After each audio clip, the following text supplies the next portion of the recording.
Hello, hi, my diamonds and souls.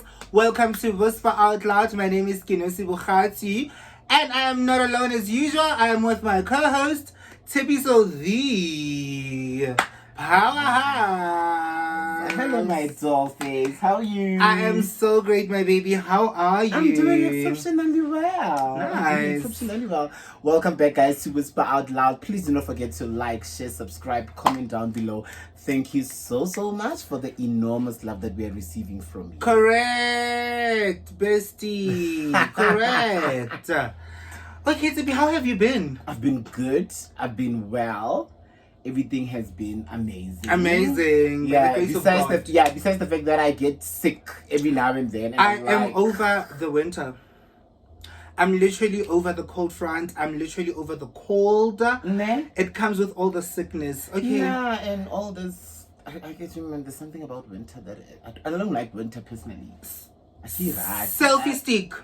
Selfie stick. Self-raising baking powder. I hate it. But at least today is hot. Better, you know. So today we're talking about something rather touching, you know. We're going to be discussing addiction. You know. Would you say you're addicted to someone? Hell no. You can't be addicted to, can you?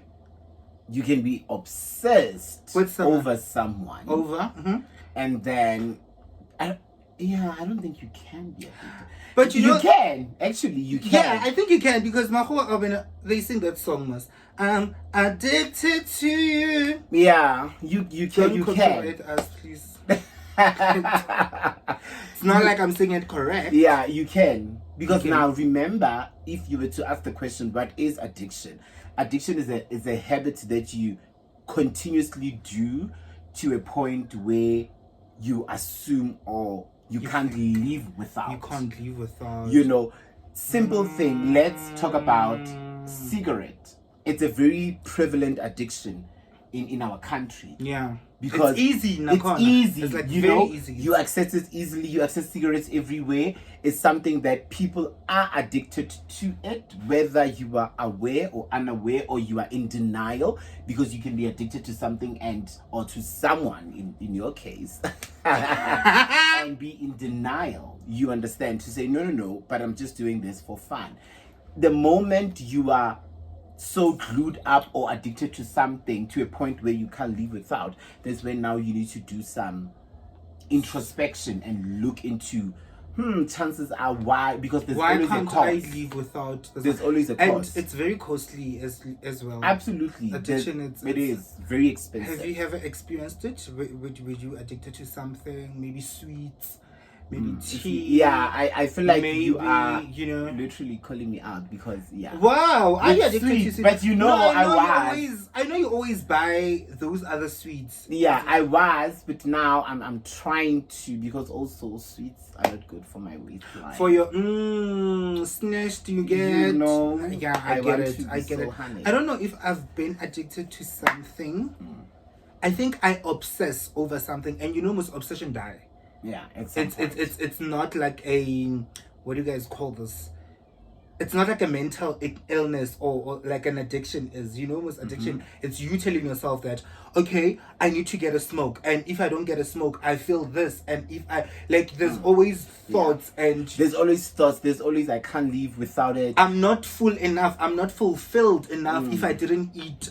And you get withdrawals, you know, like for an example, like I'm saying with cigarettes. You understand? If you're not having it, if you're not having the high. If you're not drinking wine every day, because I remember a friend of mine told me that they always have a box of wine in their fridge, so that whenever life throws them lemon, they just drink wine. And we laughed about it, but it can cost you that. I don't know if it's already there, because I don't want now to be diagnosing people and be like, you know, but it can also push you to a point where you are addicted to living with red wine. You know, every day it's you drinking. Oh no, I've got stress. Just a little minor thing. Oh, an inconvenience in a taxi, or an inconvenience at a shop, in a queue at a store. You know, you be like, oh, I need to get home and drink my wine. Like, this is so stressful. Where else everybody gets inconvenienced, but they're like, you know what? Let's just. It's life. It happens. Because now I've noticed that we somehow celebrate the abuse of alcohol. Like, and we make it a thing. We make it a thing. We normalize. We fancify it. We call it beautiful names. We, chimikinida bev. You understand? But the thing is, oh, my friend, let's go out for Super Bowls. You who wouldn't want Super Bowls? It sounds nice. It sounds nice. You get? But there's a distinguish between you doing it as a recreational thing, or when you are doing it as I can't live without it. That's where you need to now discern what is the issue. What True. is the issue? Because the moment you must have wine every day, for people, let me say this rather, there's people that use wine, drugs, cigarettes, weed, whatever the case might be, as an escape. Do you smoke weed? No. I do. Every day. Not every day. I know you don't smoke it every day. When I don't know when you feel like doing it. Yes. When you when people say we drink alcohol occasionally. Like when I drink alcohol, I would want to smoke weed or have it. For me, Geltaba. Oh, I remember what you told me. But you can say it on camera. Yeah, I can. Geltaba because I've had birdies and edibles. And I was like, oh hell no, what is going on? I think my biggest thing is I hate not being in control. I remember you told me that. You hate not being in control. I enjoyed it. I was like, hey, guy, and you told me that it didn't get out of your body for like days. So long. For days, and I was like, for so long. I was taken to the powerhouse. This is not the power. They took your power. They took my power. And oh hell no. We don't deal with that, baby. You cannot take my power. Zero power. I need to give my power willingly. You cannot take away my power. Okay. You understand? Yeah. So back to my point. Certain people use it as an escape. Now remember, pain. I want to associate now addiction with pain. With pain, because a lot of people tend to be addicted to substances, to alcohol, whatever that you want to call it. Yeah. Because of there's an underlying pain. Grief. There's grief, there's childhood trauma, there is sexual abuse trauma, there is relationship breakout trauma, there's divorce trauma, there's whatever that you want to call it. But because as people, we have taught ourselves, or we are conditioned, or we're from communities where you can't show your emotions, or you can't be down. You can't be down. You must always be to the powerhouse. I've noticed also with me. Let me use myself. Same.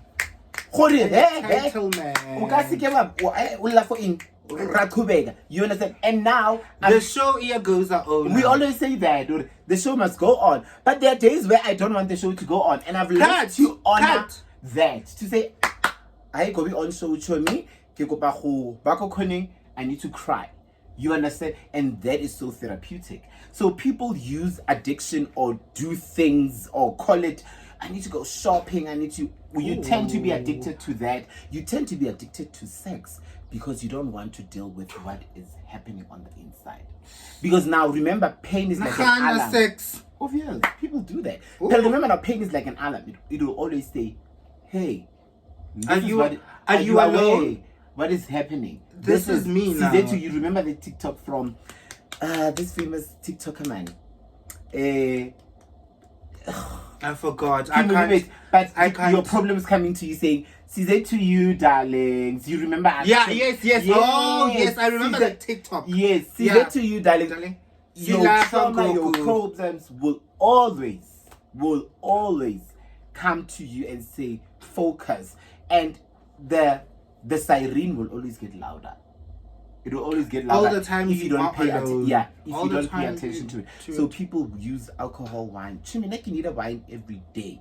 I am not saying that it's wrong to have wine every day. But the moment you are having wine cigarette, whatever that you want to call it, every day because you want to escape what is really happening, you are setting yourself up for failure. Have you ever dealt with a person who wanted to like get out of their addiction? I've never. No. I have. No. And how did you? I've dealt with an ex that wanted to quit smoking. I think for some reason I preferred him smoking. I didn't like him smoking. I don't want to lie. I didn't like him smoking. But I knew him while he was smoking. And I would encourage, miss, when you're in a relationship, you want to try to change people to who you want them to be for you. You get what I'm saying? So I tried to mold him to what I want him to be for me. Where else it was, I didn't like the smell of cigarette. I get. So it was a thing of, no, please, can you please try? Okay, maybe just smoke in the morning because you're gonna see me later. See me, let's spend time together, and then you will. I can get the boob. Do you, baby? So I need to fix my your boobs needs to be boob tube. You get so they need to be well contained. So it was a thing of when he's not smoking, he would be so frustrated with me and so easily. Like, so you the withdrawals. Yes, now I wanted him to go back, and now he was enjoying not smoking. Oh, the difficulties. It goes to show how we condone even the bad behavior because we are accustomed it to suit us. Actually. Yes, and because we are accustomed to it. Because I wanted him to go back to smoking so that stop being frustrated to me, so stop being but irritated by small things, like all the time, little things that I know would make him laugh. He would be irritated. He wouldn't be funny anymore. And I was like, okay, I don't know this person. I don't know. Maybe if it was addiction or the relationship was just hanging on thread, or it's just that because I felt that because he always kept on telling me that the problem about you is that you wanted to change me. Now this is who I am. Now I have changed him to the person that now apparently he was trying to run away from. With the cigarettes, as you said, that escape. You get what I'm saying? They will use things. He was trying to, because cigarettes apparently maybe it will come down. I don't know. I've had a lot of people say I don't know why people smoke cigarettes. I don't understand. They say it calms them down. Probably because he's a person of only anger. So like guys, it was he would be very mad. Like I wouldn't answer his calls and give me a lot. No, I'll be there in 5 minutes, For some reason, he's the one who taught me how to be punctual. 5 minutes, he's there. And then he'll call me and I'm like, yo! And like, you said 5 minutes. I'm here in 5 minutes. You are not here. So this is like 6 minutes. Like, you get what I'm saying? It was intense. And then what he would do is that he would take out a cigarette and smoke just to irritate me. Kanti now, I want you to smoke because now, you understand who unhealthy. And complication and toxicity and just like Maya must come down. Angelo, your child is suffering. Maya, Mrs. Angelo, come down, babes. So it was that. So I was like, I don't know. And the funny thing is, we only spoke about it after 2 years we've broken up. Like when he contacted me and he's like, I've stopped smoking and I'm trying to deal with my emotions. I'm trying to be. I used to say to him, the thing about you are not emotionally intelligent. Pela, I thought clever. Emotionally intelligent and dealer, Yeah, dealer. Like, do you even understand what is emotional? I didn't because we were so young. Like I was in my early 20s. So you were just dated, throwing the words in your eyes. I was just being a smart person, and like he was very smart, by the way. And I'm so not like he didn't care for me. Like he was like, oh, you know what you're talking about. Like I rata though, because I'm rata, So it's very complicated with dealing with a person on a addiction and wanting to leave it. So I think now for me, when people are addicted, yes, we need to encourage them to obviously think about their choices, not leave, not say, stop doing this, and stop forcing them to do things. Just think dude, think about what you're doing right now. That you are hurting the people around you. You you. are harming the environment. Even if you don't care about the environment. I know a lot of people don't, but you're harming the environment. Please try to yeah. And then obviously you're wasting your money. And then like yeah. When now you busy telling me I'm wasting my money. How much did you save? And because you don't smoke. Questions that we deal with in this life. So, but I think more than anything, if someone or you're dealing with someone that wants to quit. Or they want to overcome the addiction. Guys, people will go to rehabilitation or seek help or seek counsel when they are ready. Professionally, so yes. Yeah, when they are ready. When they are ready. Because, guys, I've noticed that you would want to help someone if they are not ready. Guys, it's null and void. It's a thing of now. It's null and void. It's a thing of now, not addicted to a person. Trying to speak to an abusive person to talk them out of a toxic relationship and an abusive relationship while they're addicted to this person's behavior or this person's doings. It's not going to be easy. I've dealt with someone like that. It's not going to, and it's so painful. It is. But also I've learned to detach myself. I think that experience has taught me to detach myself from that. From being so emotionally involved with their journey. I understood this lady would come to me every single day with a different story. And every single day I would say something. I would try and encourage her up until it dawned on me that, honey, it's not your part. Sweetie. It's not your experience. It's literally. It's not your journey. They will leave that person when they are ready. Though my biggest thing was, oh my goodness, it should not get to a point where she gets killed by the lover. But then again, I was like, if it has to result in that, I will rest to knowing that I tried. Obviously I will get hurt, but it is not my journey of life. Her journey of life should unfold in a way that she will understand and learn from it. She has to experience it the way it is destined for her to experience it for her. And then from there on, I was like, friend, as much as I love you, but I think it's productive that you no longer tell me about this. And it's so sad that they will always have hope due to the addiction they have, due to the habit they are addicted to, that being addicted to abuse. You are like, at some point it's going to change. At some point, and it's a thing of, after you hit me, you speak nice to me, and I love that. Because you never speak nice to me at all. But because you will hit me, and you see me, I'm crying, I'm bleeding, and then now you're nice, and I love the part where I'm crying, and you feel like you can rescue me from what you have done to me.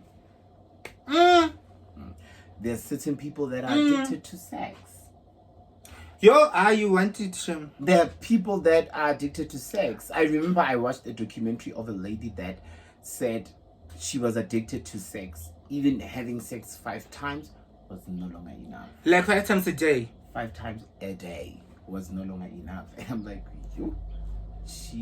I wouldn't. And she said it was so scared to step out. Because each and every time when she would have to go to a mall, she would act like a pervert because of the desire or the yearning of wanting to have sex, the craving of sex. She would look at guys and she would sometimes convince guys to quickly go with her to the bathroom and do this. To the mall's toilet. Yeah. That's how heavily addicted she was. But she understood, and it happened after she gave birth to her last born. And she was like, because how many kids did she have? 4. That's so scary. It is. But she did not understand. It goes back to my point where pain, when you don't know that you're going through pain, or you want to call it something else. So she suffered postnatal depression. But she also didn't know. She was in an abusive marriage, emotionally being abused. So all of that led to her wanting men to validate her. And her validation from men, she thought, oh my goodness, I have to lay with a man in order for a man to validate me. So she thought that her only worth of value was her private part. And I thought to myself, that is wow, so sad. It is. It is so sad. And how many of us would do such a thing, even if we are not addicted to sex? This is the first time hearing about this. I do not. You understand? Even if it's not sex, how many of us would always want to give and give and give and give in the purely because of? I think I'm addicted to giving love. I think I'm because we want to be validated. Not for validation though, just to give love. To give love. I have so much love to give.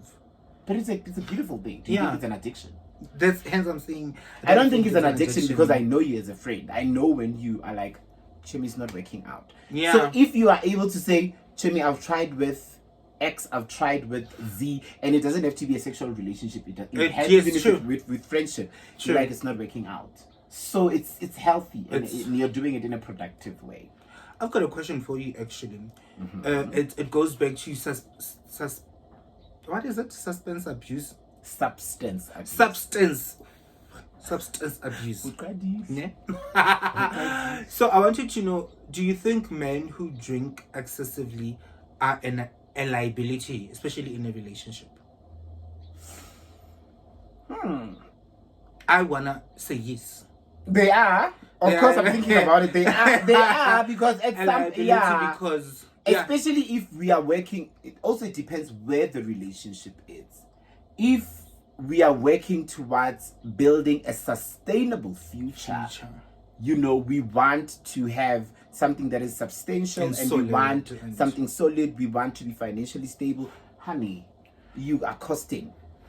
And as well, my emotions. You're also costing my emotions. Like you're always going out. I'm always thinking, are you in a car accident? Are you in a this? Are you driving recklessly? Like, are you killing people? Are you killing people? Do you understand what I'm saying? Am I gonna get a call? So I feel like you being a liability to me because now emotionally, I can't sleep. You know, I can't sleep waiting for you. And when you come in and then I try to show you how angry I am, it's you're not getting it. Yes, and I wanna control you.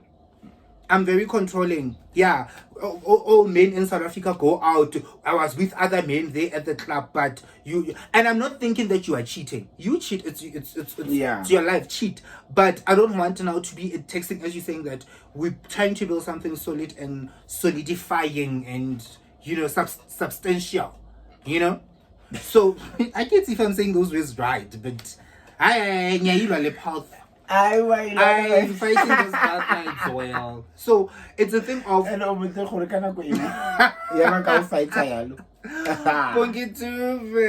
lover.